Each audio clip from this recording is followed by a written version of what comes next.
নমস্কাৰ, মই ডাক্তৰ বিপুল বৰঠাকুৰ। আজি আপোনালোকৰ সন্মুখলৈ এটা নতুন বিষয়বস্তু লৈ আহিছোঁ। এই বিষয়বস্তুটো হৈছে অষ্টিঅমাইলাইটিছ, অৰ্থাৎ বনত হোৱা ইনফেকশ্যন। আমি ইতিমধ্যে একিউট অষ্টিঅমাইলাইটিছ কি আৰু লক্ষণ কি আৰু কেনেধৰণৰ চিকিৎসাৰ প্ৰয়োজন হয় এই বিষয়ে আলোচনা কৰিছিলোঁ।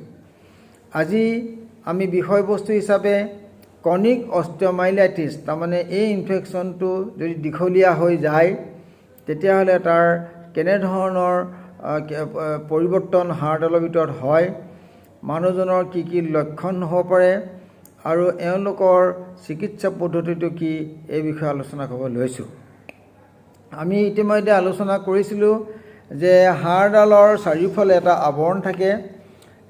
এইডাল যেনিবা আমাৰ এডাল হাড়, আমাৰ এইডাল টিবিয়া বুলি কোৱা হয়, আৰু টিবিয়া হাড়ডাল এডাল দীঘল হাড় ভৰিত থাকে।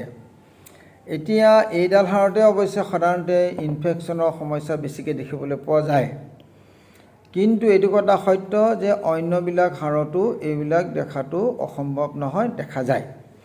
এতিয়া এডাল হাড়ৰ ওপৰৰ উপৰিভাগত এটা আৱৰণ থাকে। আমি কৈছিলোঁ যে এইটোৰ নাম পেৰিঅষ্টিয়াম, আৰু ভিতৰৰ ফালে প্ৰত্যেকটো হাড়ৰ মাজত এটা ফুটা ছিদ্ৰ থাকে। এইটো মেডুলাৰী কেভিটি বুলি কোৱা হয়, আৰু মেডুলাৰী কেভিটিৰ ভিতৰতে আমাৰ ব'ন মেৰু থাকে, আৰু ব'ন মেৰুতে আমাৰ তেজৰ কণিকাবিলাকৰ উৎপত্তি বা উৎপাদন হয়।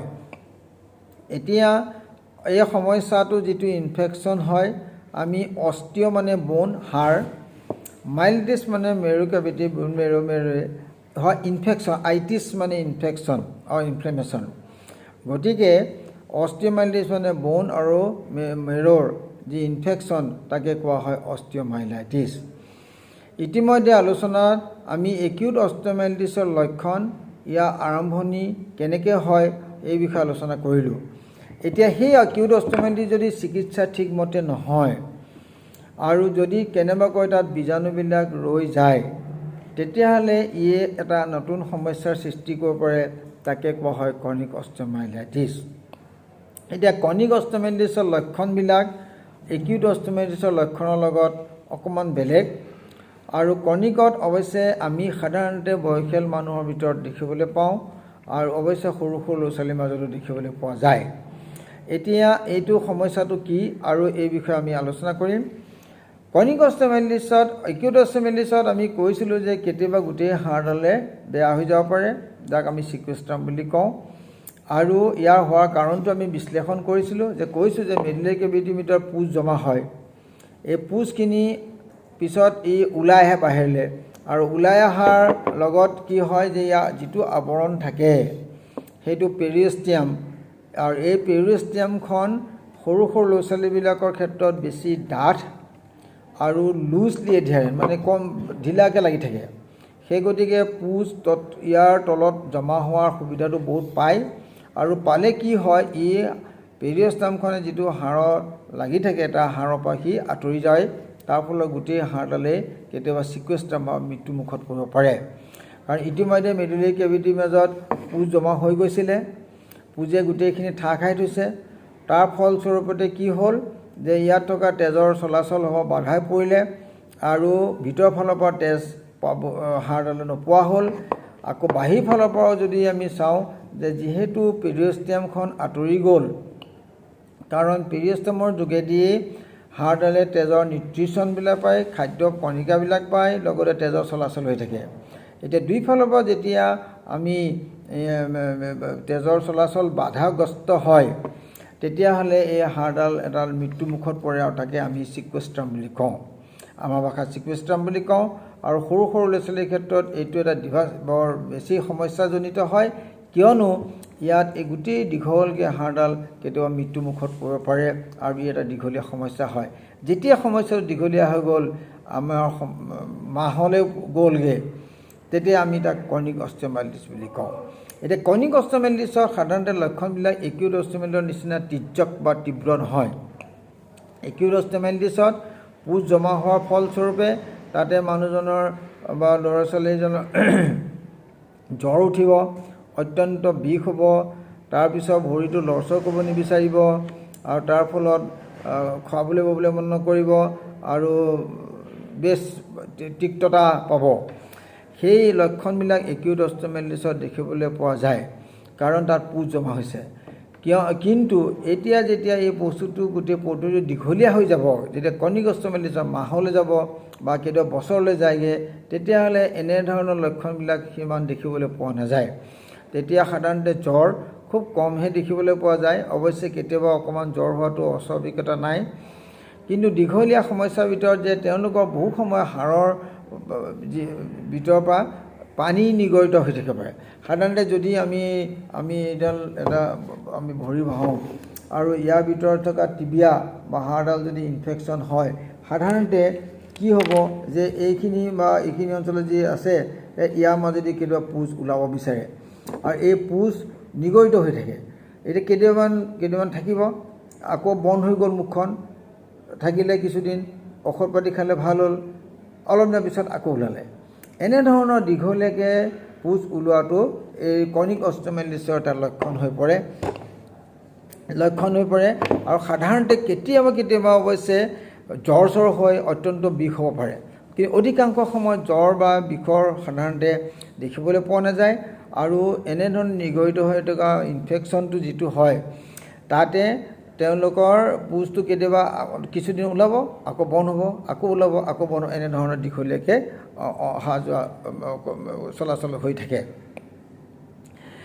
এতিয়া তাৰ উপৰিও কেতিয়াবা অৱশ্যে হাড়ডাল দুৰ্বল হোৱাৰ ফলত কেতিয়াবা ফ্ৰেকচাৰ হ'ব পাৰে। কমপ্লিকেশ্যন হিচাপে কেতিয়াবা হাড়ডাল ভাগি যাব পাৰে। কেলেনো ইনফেকশ্যনে বা বেমাৰে অসুখে সেই হাড়ডাল দুৰ্বল কৰি পেলাই, আৰু দুৰ্বল কৰাৰ ফলত কেতিয়াবা পটককৈ ভাঙি যোৱাৰ সম্ভাৱনাটো বেছি।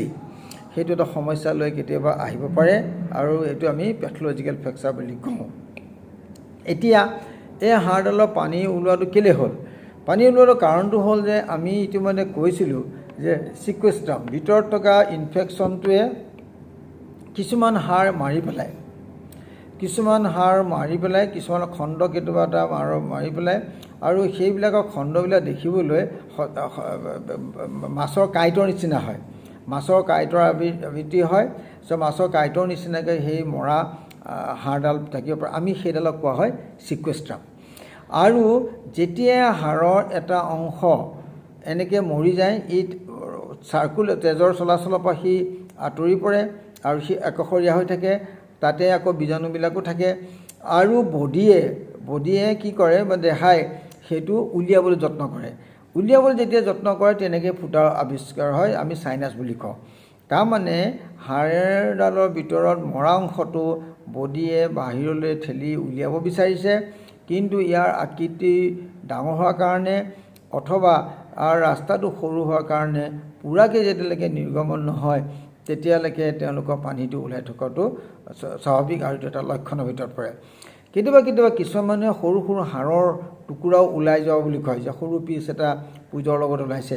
পুজবিলাক সাধাৰণতে ডাঠ নহয়, এবিধ পনীয়া নিচিনা হয়। যে পনীয়া পুজৰ মাজত কেতিয়াবা সৰু হাড়ৰ পিচ বা খণ্ড ওলাই যোৱাটো লক্ষণৰ ভিতৰত পৰে। এতিয়া যদি আমি চাওঁ যে এক্সৰে কৰিলে, তেতিয়া এই হাড়ডালত আমি মৰা অংশটোক আমি স্বাভাৱিক অংশতকৈ আমি দেখিবলৈ পাওঁ। কেলে স্বাভাৱিক অংশতকৈ হাড়ডাল বেছি বগা আৰু ডাঠ। নৰ্মেল যিখিনি হাড় আছে, যিখিনি হাড় ভাল আছিলে, সেইখিনিত সাধাৰণতে নৰ্মেল দেখা যাব। কিন্তু যিখিনি হাড় মৰি গ'ল, যাক আমি চিকুৱেষ্ট্ৰাম বুলি কওঁ, এই চিকুৱেষ্ট্ৰামখিনি কিন্তু ডাঠ আৰু বগা হৈ পৰে, আৰু সেই স্বাভাৱিক হাড়ডালতকৈ অকণমান দেখিবলৈ বেলেগ হয়। এক্সৰেৰ পৰা আমি সেইটোৰ কথা প্ৰমাণ কৰিব পাৰোঁ। আমি ইতিমধ্যে কৈছিলোঁ যে একিউট অষ্টমেলাইটিছ যেতিয়া হয়, তাত এক্সৰেত ইমান বেছি পৰিষ্কাৰকৈ কথাবিলাক নোলায়, অকণমান অষ্টিঅপেনিয়া হয়, বা কেতিয়াবা মাংসপেশী বা চফ্ট টিছু চুৱেলিং আমি কওঁ, সেইবিলাকে দেখিব পাৰে। কিন্তু হাড়ত পৰিৱৰ্তনবিলাক একিউট অষ্টমেলাইটিছত ইমান এক্সৰেত ধৰা নপৰে, সি কেইদিনমান দেৰিকৈহে ধৰা পৰে। কিন্তু ইয়াৰ ক্ষেত্ৰত ক্ৰনিক অষ্টমেলাইটিছত কিন্তু এক্সৰেখনে আমাক বহুত কথা কয়। ইয়াৰ লগতে আৰু এটা কথা হয় যে যেতিয়া হাড়ডাল মৰি যায় কিছুমান অংশ, তেতিয়া আমাৰ দেহাই নতুনকৈ আকৌ হাড়ৰ জন্ম দিব বিচাৰে। আমি নতুনকৈ যেতিয়া জন্ম হয় হাড়বিলাক, তাৰমানে কোনোবা হাড় অকণ বেয়া হৈ গ'ল, বডিয়ে সেই হাড়ডাল যিখিনি বেয়া হ'ল তাৰ পৰিৱৰ্তনে আকৌ নতুনকৈ হাড় তাত বহুৱাব বিচাৰে পাতিব বিচাৰে এই নতুনকৈ হোৱা হাড়বিলাকক আমি ইনভলুক্ৰাম বুলি কওঁ আমি ইনভলুক্ৰাম কওঁ সাধাৰণতে দেখা যায় যে হাড়ডাল মোটা হৈ যায় কিছুমানে কয় যে হাড়ডাল স্বাভাৱিক হাড়তকৈ যদি বাওঁফালৰ হাড়তকৈ যদি সোঁফালৰ হাড়ডাল চুই চায় তেতিয়াহ'লে ই অকণ মোটা হয় ডাঠ হয় অকণমান ইৰেগুলাৰ হয় বস্তুবিলাক অসমান হয় যেনেকৈ নতুন স্বাভাৱিক হাড়ডাল আমাৰ মিহি তাত সমান আমি যদি ফিল কৰি চাওঁ স্পৰ্শ কৰি চাওঁ দেখিবলৈ পাওঁ যে হাড়ডাল অকণমান ডাঠ নিচিনা হৈছে আৰু ই আগৰ ইডাল নৰ্মেল হাড়তকৈ অলপ ডাঙৰ হৈ পৰিছে ইয়াৰ কাৰণটো হ'ল যে এইখিনি অঞ্চলত নতুনকৈ হাড় বহিছে আৰু নতুনকৈ বহা হাড়বিলাকক কোৱা হয় ইনভলুক্ৰাম আৰু মৃত হাড়বিলাকক কোৱা হয় চিকুৱেষ্ট্ৰাম আৰু দুটা বস্তু আমি এক্সৰেখনত আমি দেখিবলৈ পাওঁ কেতিয়াবা চিকুৱেষ্ট্ৰামৰ নাথাকিলেও কিছুমান গৰ্ত হয় যাক আমি কেভিটি বুলি কওঁ কেভিটিবিলাক কি হয় যে ইনফেকশ্যনটোৱে খাই কিছুমান হাড়বিলাক ফোপোলা কৰি দিয়ে ভিতৰখিনি সেইখিনি গতিকে এক্সৰেত আকৌ সেইটোও ধৰা পৰে গতিকে আমি ডায়েগন'চিছ লক্ষণবিলাক কৈছিলোঁ যে পানী ওলাই থাকিব মাজে মাজে বিষ হ'ব কেতিয়াবা কেতিয়াবা জ্বৰ হ'ব আৰু দীঘলীয়াকৈ মানুহজনে বৰ আমনি পাই থাকিব কেতিয়াবা পুজ ওলাব বন্ধ হ'ব আকৌ ওলাব সেইখিনি লক্ষণ এক্সৰে কৰিলে আমি সাধাৰণতে চিকুৱেষ্ট্ৰাম বা কেতিয়াবা কেভিটি বা গাঁত পাওঁ আৰু নতুনকৈ হাড়ৰ যিখিনি জন্ম হয় তাক ইনভলুক্ৰামখিনিও পৰিস্কৃত হয় আৰু এইবিলাক মানুহৰ ক্ষেত্ৰত যিহেতু হাড়ডাল দুৰ্বল হৈ পৰে সেইকাৰণে বেছি যদি জোৰ পৰে যে স্বাভাৱিক হাড়ডাল পৰিলে যে যিটো নাভাগে তেওঁলোকৰ ক্ষেত্ৰত কিন্তু সেই হাড়ডাল খন্তকাই পৰি যোৱা আৰু ভাঙি যোৱাৰ সম্ভাৱনাটো বেছি থাকে আৰু সেইটো এটা কমপ্লিকেশ্যনত হয় আৰু বহু দীঘলীয়াকৈ হৈ থাকিলে অৱশ্যে কেতিয়াবা কেঞ্চাৰলৈ ৰূপান্তৰিত হয় যদি 20 বছৰ 25 বছৰ ধৰি পেলাই এই পানী ওলাই আছে তেতিয়াহ'লে এটা সময়ত হয়তো ই অকণমান কেঞ্চাৰলৈ ৰূপান্তৰিত হ'ব পাৰে আৰু ইত্যাদি বিভিন্ন ধৰণৰ সমস্যা কমপ্লিকেশ্যন মানে হ'ব পাৰে এতিয়া চিকিৎসা পদ্ধতিটো কি চিকিৎসা প্ৰধান কথাটো হ'ল যে এইটো কথা ঠিক যে পানীখিনি ওলোৱাৰ কাৰণটো হ'ল যে ভিতৰত থকা কেভিটি বা গৰ্ত বা আমাৰ যিটো চিকুৱেষ্ট্ৰাম আছে সেইডাল এতিয়া যিকোনো পাৰে যেতিয়ালৈকে এই লেতেৰা বস্তুখিনি বাহিৰত কৰি দিয়া নহ'ব তেতিয়ালৈকে এই ইনফেকশ্যনটো কণ্ট্ৰল হৈ নাযায় বা সি কেতিয়াও হেৰি হৈ নাযায় নাইকিয়া হৈ নাযায় কাৰণ ঔষধ খালেও দ্ৰব্য খালেও যদিও ই অকণমান দমাই ৰাখিব পাৰে কিন্তু কেতিয়াও সি নিৰ্মূল কৰি দিব নোৱাৰে কাৰণ হাড়ৰ মাজত গৈ যিহেতু তেজৰ চলাচল ইতিমধ্যে কমি গৈছে গতিকে যিখিনি আমি ঔষধ আমি ইনজেকশ্যন হিচাপে দিওঁ বা খাদ্য হিচাপে মুখেৰেও খাওঁ এইখিনিয়ে গৈ পেলাই তেজত গৈ পেলাই পৰ্যাপ্ত পৰিমাণে গৈ সেই হাড়বিলাকত গৈ জমা দিব নোৱাৰে তাৰ ফলস্বৰূপেৰে ঔষধ খাই এই সমস্যাটো সমাধান কৰিব নোৱাৰি আৰু সমস্যা সমাধান কৰিবৰ কাৰণে অধিকাংশ সময়ত আমাৰ অস্ত্ৰোপচাৰ দৰকাৰ হয় কি অস্ত্ৰোপচাৰটো হ'ল যে আমাৰ ভিতৰত থকা লেতেৰা বস্তুখিনি উলিয়াই দিব লাগিব লেতেৰা বস্তুৰ ভিতৰত কি পৰিলে আমাৰ সেই চিকুৱেষ্ট্ৰাম ইনভলুক্ৰামখিনি যেতিয়া ছাফিচিয়েণ্টলি হয় যেতিয়া নতুনকৈ জনা হাড়ডাল যদি যথেষ্ট পৰিমাণে হৈ গ'ল তেতিয়াহ'লে কেতিয়াবা ভিতৰত থকা হাড়ডাল আমি কাটি উলিয়াবলগীয়া হয় এতিয়া ছাপ'জিং আমাৰ যেনিবা হাড়ৰ এইটো অংশ যেনিবা চিকুৱেষ্ট্ৰাম আছে বুলি আমি এক্সৰেখনত ধৰা পৰিলে তেতিয়াহ'লে আমি কি কৰোঁ যে এই হাড়ডালৰ এটা অংশ আমি এনেকৈ উইণ্ড' কৰা বুলি কওঁ আমি প্ৰথমতে ফুটা কৰি লওঁ ডিল কৰি লওঁ তাৰপিছত আমি এইটো অংশ কাটি উলিয়াই ভিতৰত থকা যিটো আমাৰ চিকুৱেষ্ট্ৰাম বা কেভিটিবিলাক আছে সেইবিলাকক আমি উলিয়াব লাগে যেতিয়া আমি উইণ্ড'খন কাটি লওঁ এই উইণ্ড' কৰা বুলি কয় যদি আমাৰ এইটো অঞ্চলতে যদি চিকুৱেষ্ট্ৰাম আছে বুলি আমি এক্সৰেখনত ধৰা পৰিলে তেতিয়াহ'লে আমি সেইখিনিত এখন উইণ্ড' এনেকৈ কাটি উলিয়াব লাগে উলিয়াই পেলাই ভিতৰত থকা যিখিনি লেতেৰা বস্তুখিনি সেইখিনি কিউৰিটেজ বুলি কোৱা হ'ব খুচৰি পেলাই উলিয়াই দিব লাগে যেতিয়ালৈকে বস্তুখিনি উলিয়াই দিয়া নাযায় যেতিয়ালৈকে ইনফেকশ্যনখিনি পূৰা পৰিষ্কাৰ কৰি দিয়া নাযায় যেতিয়ালৈকে কেভিটিখিনি খান্দি খুচৰি পেলাই চাফা কৰি দিয়া নাযায় আৰু চিকুৱেষ্ট্ৰামটো পূৰাকৈ উলিয়াই দিয়া নাযায় তেতিয়াহ'লে এইটোৰ ওপৰত নিষ্ঠা পোৱাটো সম্ভৱ নহয় গতিকে এই কামটো যেতিয়া কৰিব পৰা যাব যেতিয়া ইয়াৰ চাৰিওফালে যেতিয়া ছাফিচিয়েণ্টলি হাড়ডাল মজবুত হৈ থাকিব আৰু ইনভলুক্ৰাম যথেষ্ট পৰিমাণে অলৰেডি যদি জমা হয় তেতিয়াহ'লে এই অপাৰেশ্যনটো কৰিলে হাড়ডাল দুৰ্বল হৈ নপৰে কিন্তু এই অপাৰেশ্যনৰ কাৰণে আমি এনেধৰণৰ উইণ্ড' এখন কৰাটো দৰকাৰ হয় স্বাভাৱিকতে যেতিয়া হাড়ডাল এনেকৈ কাটি দিয়া হয় হাড়ডাল দুৰ্বল হোৱাটো স্বাভাৱিক গতিকে আমি এইটো কাম তেতিয়া কৰোঁ যেতিয়া ইয়াৰ হাড়ডাল যথেষ্ট পৰিমাণে মজবুত হৈ থাকে আৰু তাৰ চাৰিওফালে যথেষ্ট পৰিমাণে ইনভলুক্ৰাম থাকে গতিকে অস্ত্ৰোপচাৰ হিচাপে বহু সময় অস্ত্ৰোপচাৰ ইয়াৰ উপৰিও এটা কথা সত্য যে এই আমি যে অকল খুচৰি চাফা কৰিলোঁ এইটো আমি দেখাখিনি উলিয়াইলোঁ, কিন্তু বীজাণুবিলাকতো দেখা বস্তু নহয়। সৰু সৰু ক্ষুদ্ৰ কণিকা যিবিলাক মাইক্ৰস্কোপৰ তলতে দেখা যায় বা আমি নিজৰ চকুৰে দেখা নাপাওঁ, গতিকে সেইবিলাক সম্পূৰ্ণৰূপে নিৰ্মূল কৰাটো সম্ভৱ নহয়। সেইকাৰণে আজিকালি নতুন নতুন চিকিৎসা কিছুমান পদ্ধতি উলিয়াইছে, যাক আমি এণ্টিবায়'টিক বিটছ বুলি কওঁ। বিট মানে